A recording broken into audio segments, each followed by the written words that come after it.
A Whistle in the Woods, my short film creation, episode 5. Cool. So, this stage, this is a time lapse of me building Dr. Cathcart. He's the more of the voice of reason in the story. He's an older gentleman, the uncle of the narrator, Simpson.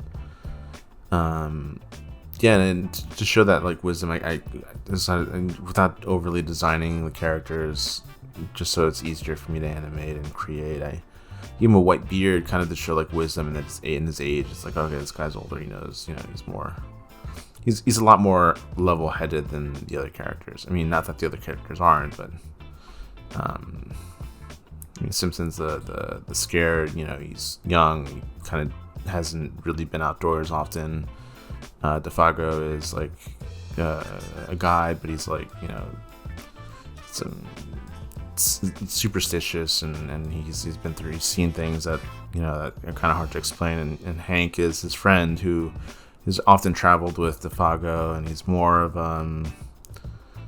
he's a little more lighthearted. But yeah, so those are the characters in here. I'm using Moho. This is version 12. I know they're up to 14 right at the moment.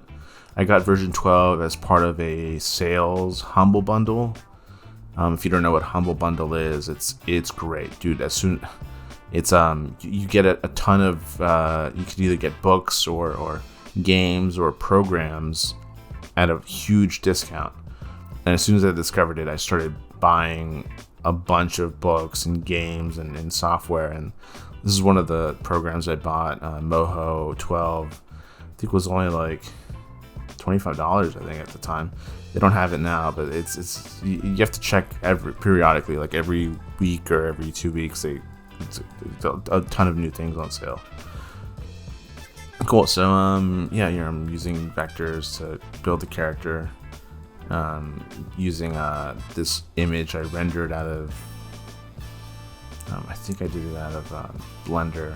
I switched to Blender from Cinema 4D because I don't want to pay $100 a month to use like the basic render engine and basic stills when I could just use Blender, and Blender's free, so I canceled my membership. I have Cinema 4D at work. I know how to use it, and I use it for work, so like that's fine. And then at home I could use this. This is my project I'm being occupied with. If I'm not on any freelance project, sometimes I moonlight as a video editor for other clients, but right now it's pretty slow. I still have my full-time job, and moonlighting work is slow, so I'm working on this.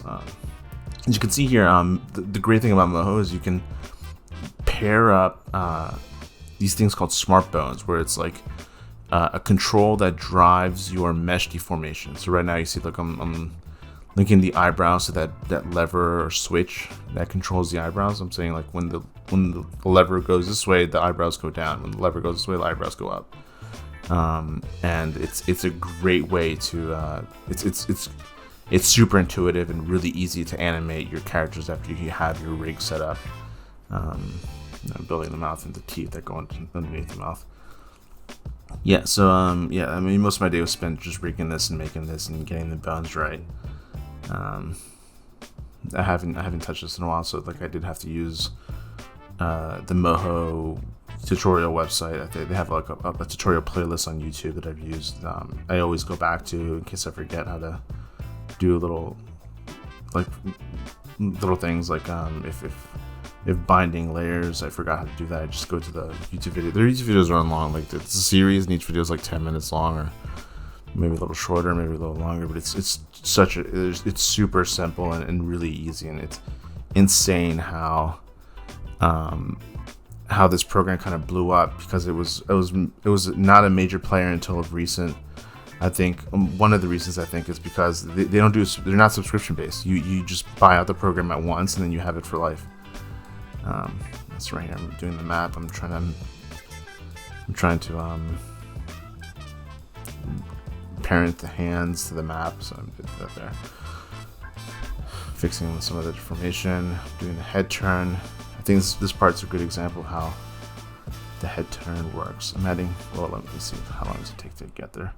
There you go. You see, look, I'm showing the deformation right now. I'm building it. It's like when the lever turns this way, just make all these vector lines morph this way.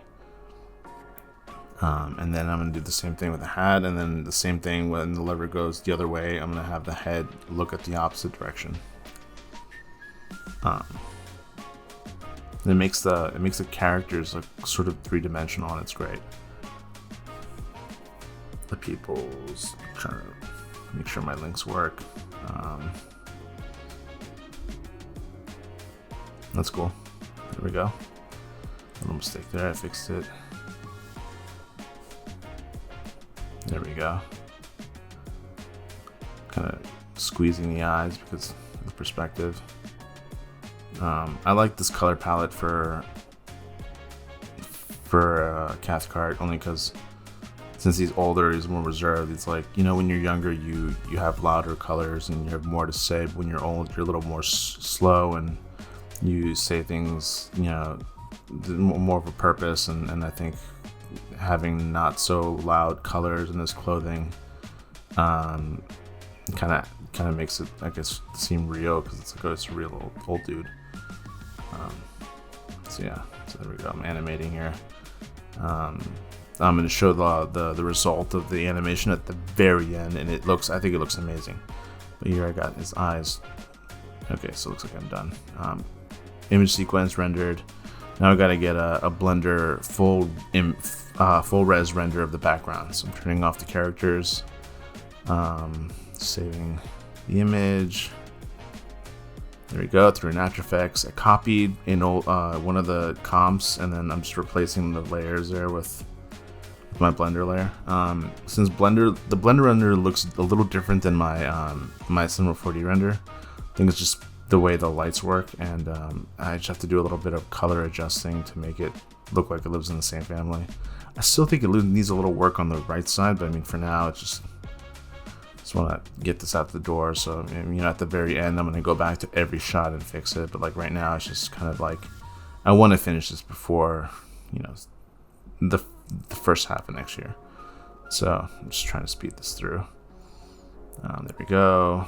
Rendering it out, throwing it in Premiere, double checking it works. There we go. Look at that.